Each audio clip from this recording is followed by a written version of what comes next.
Oi, sou Thomas Falcone, estudante de doutorado do Programa de Pós-Graduação em Ciências da Linguagem da Unisul, e a minha orientadora é a professora Juliana da Silveira. Nossa pesquisa atual começou com uma questão que encontramos durante a elaboração da dissertação de mestrado defendida no mesmo programa no ano passado.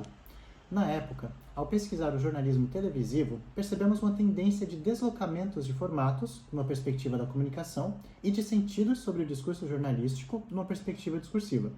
Isso por conta dos impactos que as mídias digitais causam na forma de se fazer jornalismo, pensando principalmente na mídia hegemônica e o que chamamos de hard news. Para basear nossa pesquisa, contamos com a noção elaborada por Galo e Silveira, de espaços enunciativos informatizados, e também com as recentes discussões dos grupos de estudos coordenados pelas respectivas autoras sobre as diferentes materialidades que compõem o digital.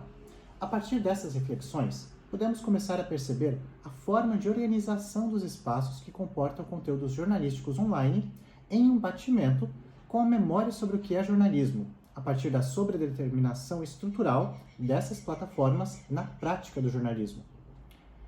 Ao pensar nas condições de produção do jornalismo nesses espaços, podemos constatar preliminarmente que a memória discursiva sobre o que é jornalismo, de certa maneira, é deslocada. Pensemos, por exemplo, no YouTube em uma relação com a televisão. Encontramos ainda na TV programas jornalísticos onde é possível perceber o que é o repórter, o que é uma entrada de um repórter ao vivo e o que é um espaço dedicado ao conteúdo opinativo. Já no YouTube, os conteúdos jornalísticos seguem uma outra lógica de organização, que é dada pelas plataformas e não pelos veículos jornalísticos. Nos canais jornalísticos do YouTube, percebemos que nas postagens, apesar de ainda essas postagens carregarem em si o modo de se fazer jornalismo audiovisual encontrado na televisão, a gente encontra os tais deslocamentos. Há, por exemplo, pouco espaço para as reportagens e figuras que não conseguimos discernir se são comentaristas ou repórteres, uma divisão que até então era crucial para garantir o efeito de legitimidade e imparcialidade dentro do jornalismo hegemônico. E ainda outra forma de se formular manchetes. Não mais o fato principal do dia, mas o fato com mais potencial de viralizar ao longo de dias, semanas, meses. A temporalidade do jornalismo é mais um elemento deslocado por essas sobredeterminações do digital. Estamos observando também a perspectiva das próprias plataformas em relação ao modo de circulação do discurso no digital. Galo, com sua noção de escritoralidade, nos faz pensar sobre como esses discursos se legitimam através da circulação e não mais através das instituições que os formulam, não como dominante, pelo menos.